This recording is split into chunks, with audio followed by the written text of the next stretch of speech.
Assalamualaikum warahmatullahi wabarakatuh. Perkenalkan, nama saya Rizka Pramita dari 11 IPS 4. Saya di sini ingin meresensi film Ajari Aku Islam dan Hijab Traveler. Film Ajari Aku Islam, penulis Haris Suhud dan Sarah Yunita R. Sarangi. Sutradara Denny Pusung, produsernya James Rianto, production house-nya Retno Picture, durasinya 1 jam 33 menit, dirilis 17 September 2019. Film Ajari Aku Islam ini diperankan oleh Cut Meriska sebagai Vidya, lalu ada Roger Danuarta sebagai Kenny, Sinta Naomi sebagai Chelsea, dan Mikdad At-Tausi. Sinopsis dari film ini, pada suatu hari Vidya dan temannya sedang membicarakan kegiatan sosial untuk membantu korban bencana alam. Vidya dan temannya sedang berencana untuk berjualan aksesoris. Nah, dari penjualan ini akan disumbangkan ke korban bencana alam. Keesokannya, pada saat Vidya dan temannya melaksanakan rencananya tersebut, di pinggir jalan tepatnya pada saat lampu merah, Vidya menawarkan salah satu seorang pria yang sedang mengendarai motor. Pengendara itu bertanya, apakah benar hasil dari penjualan ini akan disumbangkan ke korban bencana alam? Lalu Vidya menjawab, insya Allah hasilnya akan kami sumbangkan ke korban bencana alam gempa. Namun sayangnya pria ini tidak mempercayainya. Vidya kesal karena pria ini hanya bertanya-tanya dan ujungnya tidak membeli dagangannya. Pada saat mereka berdua bertengkar, azan zuhur berkumandang. Akhirnya Vidya melaksanakan sholat zuhur terlebih dahulu. Nah, tapi sayangnya pengemudi ini mengikuti Vidya sampai dengan masjid.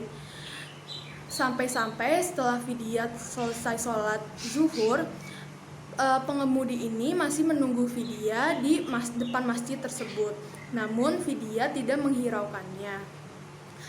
Setelah itu Vidya balik lagi ke tempat dia berjualan. Nah, pengemudi ini juga mengikutinya dia lagi.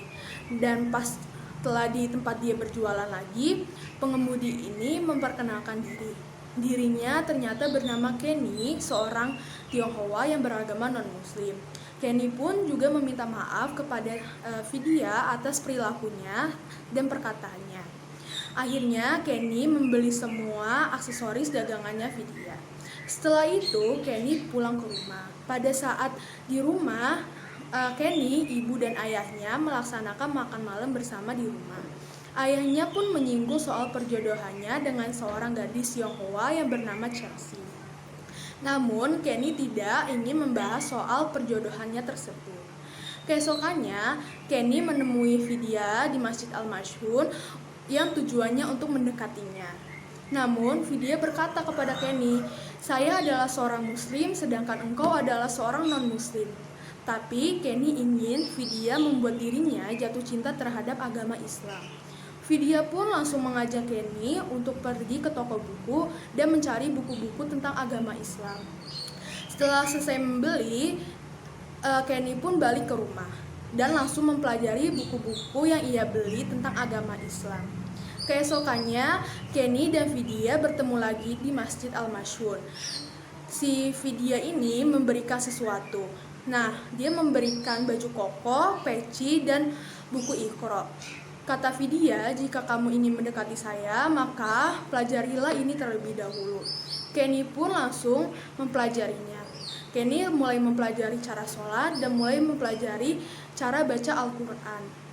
Nah, pada malam harinya, Kenny dan keluarga pergi ke acara ulang tahunnya Chelsea. Nah, pada saat Kenny dan Chelsea sedang berbicara, Chelsea menawarkan minuman alkohol. Namun, Kenny menolaknya. Nah, di situ pada saat Kenny menolak minuman alkohol, ayahnya Chelsea melihat dan langsung menyamperi Kenny.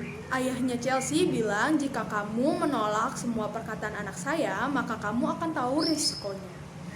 Nah, keesokannya, beberapa hari kemudian, ayahnya mengetahui buku-buku yang ada di kamarnya Kenny. Ayahnya sangat marah dan meminta Kenny untuk membuang semua buku-buku tentang agama Islam dan tetap mengikuti ajaran leluhur Tionghoa. Keesokannya, pada saat Kenny mengantarkan Vidya pulang ke rumah, Kenny melihat seorang pria yang sudah menunggunya. Pria itu bernama Fahri, yang baru pulang kuliah dari Turki. Fahri adalah cinta lamanya Vidya. Namun sayang, Vidya sekarang sudah tidak mencintainya lagi. Setelah beberapa hari, Vidya memberanikan diri untuk menceritakan Kenny kepada ayahnya. Ayahnya langsung bertanya, Kenny itu beragama apa? Lalu Vidya menjawab, Kenny itu seorang Tionghoa dan beragama non-muslim. Ayahnya pun langsung tidak merestui hubungan mereka berdua. Namun Vidya membujuk ayahnya untuk terlebih dahulu bertemu dengan Kenny agar mengetahui sifat dan kepribadiannya. Nah, ayahnya akhirnya setuju jika dia ingin menemui Kenny terlebih dahulu. Vidya pun langsung memberitahu Kenny bahwa ayahnya besok ingin menemuinya di rumah. Keesokannya, ketika Vidya dan ayahnya menunggu Kenny di rumah, sampai larut malam, Kenny tidak kunjung datang. Vidya tidak tahu kalau Kenny ditangkap polisi karena terkena kasus penjualan ilegal sehingga membuat dirinya dipenjara. Namun tidak lama kemudian, Kenny berhasil keluar penjara karena atas bantuan ayahnya Chelsea. Ayahnya Chelsea bilang, kamu keluar dari penjara atas bantuan saya dan itu semua hutang yang harus dibayar. Nah, terus pada saat dia setelah keluar dari penjara, Kenny langsung menemui ayahnya Vidya untuk minta restu kepada ayahnya. Nah, ayahnya Vidya bertanya, apakah kamu sudah pindah ke agama Islam? Lalu Kenny menjawab, belum karena saya masih ragu. Ayahnya Vidya pun langsung tidak merestui hubungan mereka berdua. Keesokannya, Fahri meminta Kenny untuk menemuinya di sebuah kafe. Fahri bilang ke Kenny bahwa dirinya siap mengajarinya tentang agama Islam lebih dalam. Namun Kenny bertanya, apakah kamu tidak menyesal jika saya masuk Islam dan berhasil mendapatkan Vidya? Lalu Fahri menjawab, cemburu iya, namun menyesal tentu tidak. Akhirnya Fahri mengajari tentang agama Islam kepada Kenny. Selama beberapa hari, Fahri dan Kenny mempelajari agama Islam. Dan Kenny memutuskan untuk berpindah ke agama Islam. Ayahnya sangat marah tentang keputusannya tersebut. Ibunya menjelaskan kepada Kenny bahwa dirinya juga pernah jatuh cinta kepada seorang pria muslim. Namun ibunya lebih memilih keluarganya. Ibunya Kenny meminta dia untuk tetap mengikuti ajaran leluhur Tionghoa. Keesokannya, Kenny menemui Vidya untuk mengungkapkan perasaannya kepadanya. Namun sayang, Vidya tidak memberikan kepastian kepada Kenny. Akhirnya, Kenny memberitahu kalau besok ia akan melaksanakan pernikahannya bersama Chelsea. Dan langsung pergi meninggali Vidya. Vidya pun menangis menyesal karena dia tidak jujur kepada Kenny. Keesokannya, pada saat acara pernikahannya berlangsung, Kenny tiba-tiba membatalkan acara pernikahannya dengan Chelsea. Kenny lebih memilih Vidya untuk menjadi calon istrinya. Lalu pada malam harinya, Kenny menemui Vidya di rumahnya. Pada saat perjalanan ke rumah Vidya, Kenny melihat Vidya dan ayahnya sedang dijegat sekelompok orang. Kenny pun langsung menolongi mereka. Pada saat menolong mereka, Kenny terkena tusukan dan menyebabkan dia meninggal dunia di tempat. Namun sebelum menghembuskan nafas terakhirnya, Kenny sudah mengucapkan kalimat syahadat dan meninggal dalam agama Islam. Jadi itu sinopsis dari film Ajari Aku Islam. Film ini juga bergenre percintaan, drama, serta religius. Film ini juga dapat memberikan kita motivasi. Alur dari film ini yang pertama tahap pengenalan. Tahap pengenalan dari film ini ketika Vidya dan temannya sedang berjualan aksesoris dan dia bertemu salah seorang pria pada saat berjualan dan mereka berdua bercekcok, namun pada akhirnya mereka saling berkenalan. Yang kedua, tahap munculnya konflik. Tahap munculnya konflik pada film ini ketika Chelsea datang ke Indonesia dan ingin melaksanakan perjodohannya dengan Kenny. Lalu tahap pemuncakannya konflik yaitu ketika Vidya dan ayahnya menunggu Kenny di rumah untuk melakukan pertemuan. Namun sayangnya Kenny tidak kunjung datang karena Kenny terkena kasus penjualan ilegal sehingga membuat dirinya harus dipenjara. Lalu tahap menurunnya konflik ketika Kenny diselamatkan oleh ayahnya Chelsea sehingga dia dapat keluar dari penjara. Lalu Kenny langsung menemui ayahnya Vidya untuk meminta restu tentang hubungannya. Lalu tahap penyelesaiannya akhirnya Kenny memilih Vidya untuk menjadi calon istrinya. Jenis alur pada film ini juga termasuk alur campuran. Lalu penokohan pada film ini, yang pertama, Vidya ini perannya protagonis, Kenny perannya protagonis, ayahnya Vidya protagonis dan tegas terhadap anak, lalu Chelsea perannya antagonis dan licik, dan ayahnya Chelsea perannya antagonis dan licik. Latar tempat dari film Ajari Aku Islam ini juga berada di Provinsi Sumatera Utara, tepatnya Kota Medan, yaitu di Masjid Al-Masyun, Bundaran SIB, Istana Maimun, dan sekitarnya. Latar waktunya dari pagi hingga malam. Lalu ada gaya bahasa. Gaya bahasa dari film ini sangat mudah dimengerti dan tidak berbelit-belit. Lalu ada sudut pandang. Sudut pandang dari film ini yaitu orang ketiga serba tahu. Lalu amanat. Film ini memiliki nilai moral yang sangat tinggi, mulai dari nilai sosial, kebudayaan, serta agama. Film ini juga mengajarkan kita untuk tidak membeda-bedakan agama, suku, maupun bangsa. Film ini juga melihat perjuangan seorang Kenny yang ingin mempelajari agama Islam lebih dalam. Kelebihan dari film ini memiliki nilai moral yang sangat tinggi. Film ini juga dapat ditonton oleh semua kalangan, baik anak-anak, remaja, maupun orang dewasa. Film ini juga melihat seorang pria yang melakukan perjuangannya meskipun banyak rintangannya untuk mempelajari agama Islam lebih dalam. Kekurangan dari film ini, menurut saya film ini memiliki kekurangan di latar tempatnya. Latar tempat dari film ini terlalu monoton sehingga penontonnya menjadi sedikit lebih bosan. Nah, setelah saya meresensi film Ajari Aku Islam, selanjutnya saya akan meresensi serta membandingkan film Ajari Aku Islam dengan film Hijab Traveler. Hijab Traveler ini sutradaranya Guntur Suharjanto, produsernya Gope T. Samtani, penulisnya Alim Studio, production house-nya Rapi Film, durasinya 1 jam 52 menit, tanggal rilisnya 27 Juni 2016. Film ini juga diperankan oleh Bunga Citra Lestari sebagai Rania, Morgan Oe sebagai Hyun Gun, Ringo Agus Rahman sebagai Alvin, sama Giring Ganesha sebagai Ilhan. Jadi, sinopsis dari film ini, pada suatu hari ada seorang gadis yang bernama Rania.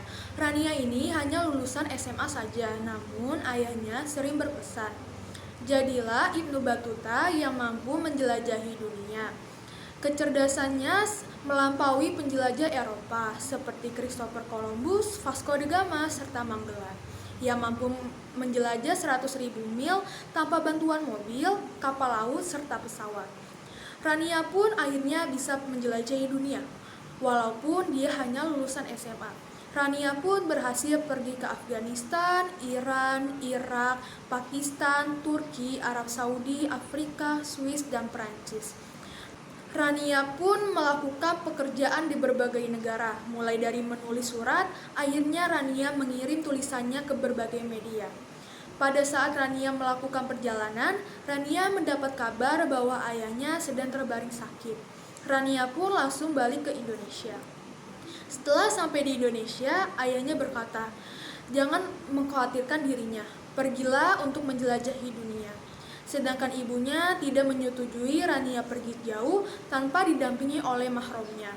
Lalu ayahnya berkata, pergilah Rania ke tempat ayah dan ibumu pertama kali bertemu.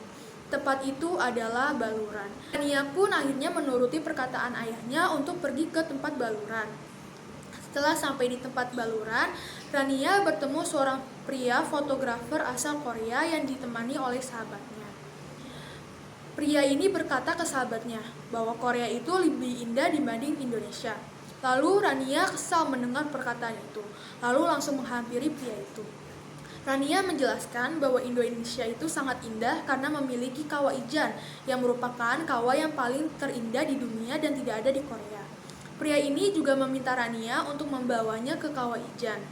Dan setelah sampai di Kawah Ijan, mereka ternyata benar bahwa Kawah Ijan itu sangat indah. Mereka pun langsung melakukan foto-foto di sana. Namun sayangnya mereka sampai lupa waktu, sehingga pada malam hari ketika Rania ingin pulang, Rania kehabisan transportasi umum. Dan akhirnya Rania harus menginap di tempat pria itu dan sahabatnya. Namun pada saat Rania sedang di penginapan, tiba-tiba ada seorang pria yang menghampirinya.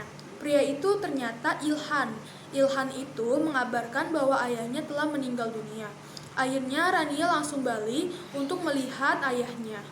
Besokannya, Rania dan Ilhan ingin pergi ke bank. Namun tiba-tiba pria dan sahabat itu datang ke rumahnya. Pria itu tujuannya untuk mengembalikan kameranya Rania yang tertinggal di penginapannya. Pria itu bertanya, apakah kamu tidak melakukan perjalanan kembali?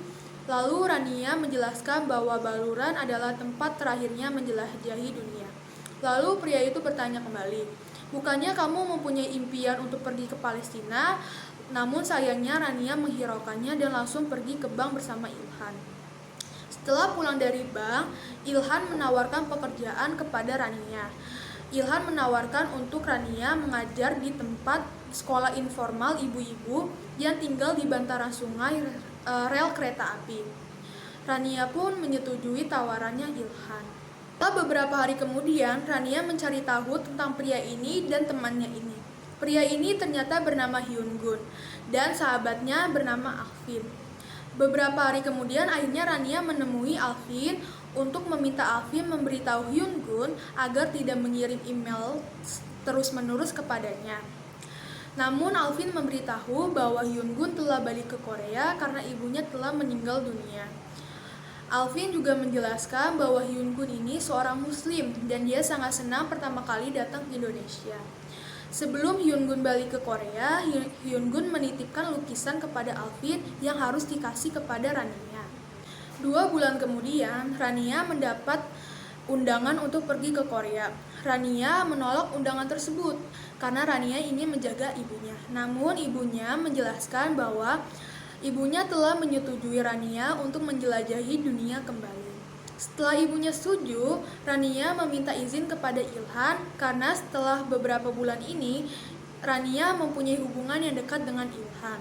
Ilhan pun langsung tidak menyetujui Rania untuk pergi ke Korea. Namun akhirnya Ilhan setuju jika Rania pergi ke Korea. Lalu keesokannya Rania langsung pergi ke Korea. Pada saat sampai di Korea, Rania langsung pergi ke tempat penginapannya.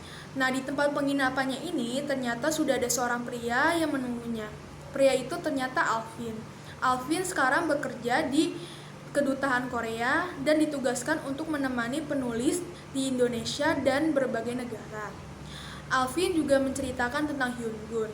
Hyun Gun sekarang telah berubah lebih baik. Hyun Gun juga sekarang sudah rajin sholat dan sering mengikuti kajian Islam. Hyun Gun juga sekarang sudah tidak meminum alkohol lagi. Lalu pada malam harinya ketika Hyun Gun dan Alvin bertemu di sebuah kafe, tiba-tiba ada seorang wanita yang menghampiri Hyun Gun. Ternyata wanita itu adalah tunangannya Hyun Gun. Lalu pada pagi harinya, Alvin dan Rania langsung mengelilingi Korea untuk mencari informasi. Lalu Alvin menyadari bahwa Hyun Gun mengikuti mereka dari belakang. Hyun Gun mengikuti mereka dengan tujuan ingin melihat Rania.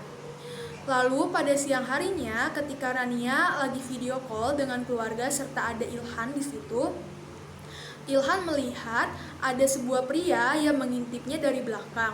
Lalu pada saat Rania menengok ke belakang, ternyata pria itu tidak ada. Nah, setelah selesai dari video call dengan mereka, Rania pun langsung mencari pria itu.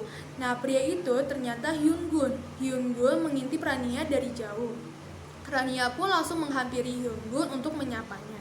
Rania bilang ke Hyun Gun bahwa Korea itu tidak sebagus Indonesia. Lalu Hyun Gun bilang, itu karena targetmu adalah Alvin. Hyun Gun juga menawarkan diri ingin menjadi targetnya selama ia di Korea. Rania pun menyetujui jika Hyun Gun menjadi targetnya bersama Alvin. Keesokan paginya, mereka bertiga berkeliling Korea untuk mencari informasi. Rania juga mencari informasi tentang populasi muslim yang ada di Korea. Populasinya ternyata hanya 35.000 muslim. Lalu Rania juga memakai pakaian khas Korea yang lalu difoto oleh Hyun Gun. Dan setelah mereka selesai mengelilingi Korea, mereka bertiga istirahat dahulu di tepi. Rania pun melihat hasil foto-fotonya. Ketika Rania membuka kameranya Hyun Gun, Rania melihat foto seorang gadis. Rania pun langsung bertanya kepada Alvin, "Wanita ini siapa?" Lalu Alvin menjawab, "Itu adalah teman dekatnya Hyun-gun." Lalu pada saat Rania ingin menaruh kameranya, Rania melihat sebuah paspor perjalanan untuk ke Nepal. Ternyata paspor itu yang perjalanannya dibatalkan oleh Hyun-gun demi menemani Rania selama di Korea. Tidak lama kemudian, Jong-hwa mengetahui kedekatan Hyun-gun dengan Rania. Jong-hwa pun kesal, lalu mempunyai rencana untuk menemui dan mengundang Rania di acara ulang tahunnya. Lalu pada malam harinya ketika Rania datang ke acara ulang tahun Jong-hwa, Hyun-gun kaget melihat Rania di acara itu. Dia juga meminta Rania untuk pergi dari acara itu. Namun pada saat Rania ingin pergi dari acara itu, tiba-tiba ayahnya Jong-hwa mengumumkan tentang pernikahannya Hyun-gun dengan Jong-hwa. Rania pun langsung kaget dan sedih. Hyun-gun pun langsung menjelaskan semuanya, namun Rania sudah terlanjur kecewa kepadanya. Keesokannya, Ilhan tiba di Korea untuk menjemput Rania. Namun, pada saat mereka berdua sedang mengobrol, Ilhan melihat bahwa Hyun-gun sedang mengintipnya dari jauh. Ilhan pun langsung menghampirinya, lalu berkata, "Sudah cukup Hyun-gun, cinta itu tidak perlu dipaksakan dan berhenti mengganggu Rania." Keesokan paginya, ketika Rania sedang mengirim hasil penulisannya, Alvin menghampirinya. Alvin berkata bahwa Hyun-gun telah ada di Palestina. Hyun-gun juga telah mengabari Rania lewat email, namun sayangnya Rania tidak pernah membaca email tersebut. Alvin juga menjelaskan bahwa Hyun-gun tidak pernah mencintai Jong-hwa. Hyun-gun setuju menikah dengan Jong-hwa karena ayahnya telah membayar pengobatan ibunya selama ibunya sakit.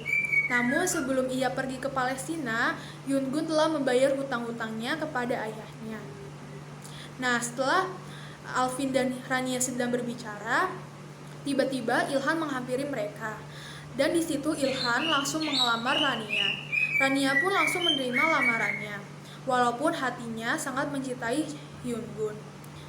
Setelah Rania menerima lamarannya Ilhan, keesokannya mereka langsung pulang ke Indonesia. Setelah itu mereka mempersiapkan acara pernikahannya. Lalu pada saat Rania pergi ke toko perhiasan, Rania mendengar berita bahwa di Palestina ada bangunan runtuh dan rata dengan tanah akibat serangan Israel. Rania pun langsung teringat dengan Hyun-gun. Lalu pada saat acara fitting baju, Rania mendapat email. Lalu Rania meminta Ilhan untuk membuka emailnya. Namun sayangnya Ilhan menghapus email tersebut. Lalu 1 bulan kemudian setelah selesai photoshoot, Ilhan berkata jujur kepada Rania bahwa dirinya telah menghapus email yang masuk 1 bulan yang lalu. Email itu ternyata dari Alvin. Alvin memberitahu bahwa Hyun-gun terkena serangan bom di Palestina yang menyebabkan tangan kirinya harus diamputasi. Rania pun langsung menangis mendengar berita itu. Akhirnya, Ilhan mengizinkan serta menemani Rania untuk pergi ke Palestina. Setelah mereka sampai di Palestina, mereka langsung menemui Hyun-gun. Namun Hyun-gun berkata dirinya tidak ingin dikasihani. Ilhan pun meminta maaf kepadanya dan menjelaskan kepadanya bahwa Rania sangat mencintai dirinya dan ingin menjadi pendamping hidupnya. Lalu Hyun-gun pun melamar Rania di Palestina. Rania pun menerima lamaran tersebut. Akhirnya cinta mereka bersatu di Palestina. Nah, jadi itu sinopsis dari film Hijab Traveler. Hijab Traveler ini temanya percintaan, drama, serta religius. Alur atau plot yang pertama itu tahap pengenalan cerita, yaitu ketika Rania pergi ke Baluran dan bertemu seorang fotografer asal Korea. Dan di situ mereka bertengkar, namun akhirnya mereka saling mengenal. Lalu yang kedua, tahap munculnya konflik. Tahap munculnya konflik yaitu ketika Ilhan tidak mengizinkan Rania untuk pergi ke Korea.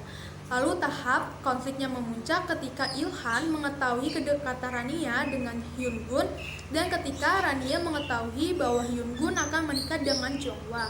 Lalu tahap konfliknya menurun ketika Rania mengetahui semua kebenarannya bahwa Hyun-gun tidak pernah mencintai Jong-hwa dan Hyun-gun setuju menikah dengannya karena ayahnya Jong-hwa telah membayar pengobatan ibunya selama ibunya sakit. tahap penyelesaiannya. Akhirnya Ilham merestui hubungan mereka berdua.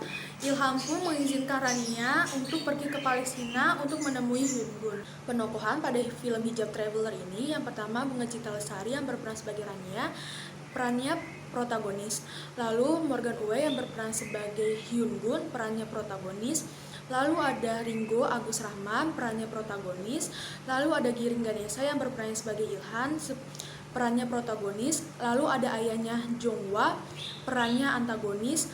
Lalu Jongwa, perannya antagonis serta Licik. Lalu latar belakangnya, yang pertama latar tempat, yaitu Taman Nasional Baluran yang ada di Situbondo.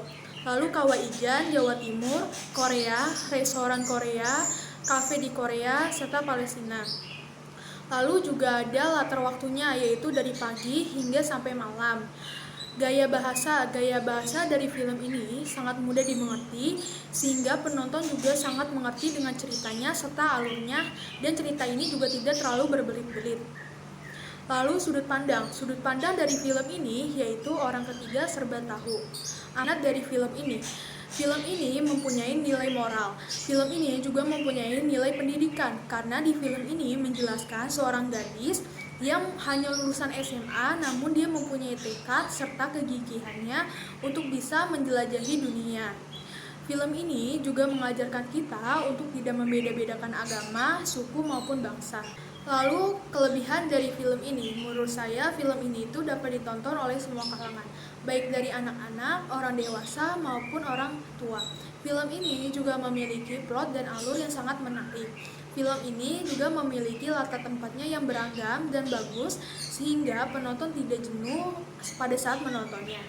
Kekurangan dari film ini, menurut saya kekurangannya ketika Rania menjelajahi dunia seperti Pakistan, Irak, Iran, Afghanistan, dan lain-lainnya, itu menurut saya background dari latar belakangnya itu kurang bagus. Jadi itu resensi dari film Ajari Aku Islam dan Hijab Traveler.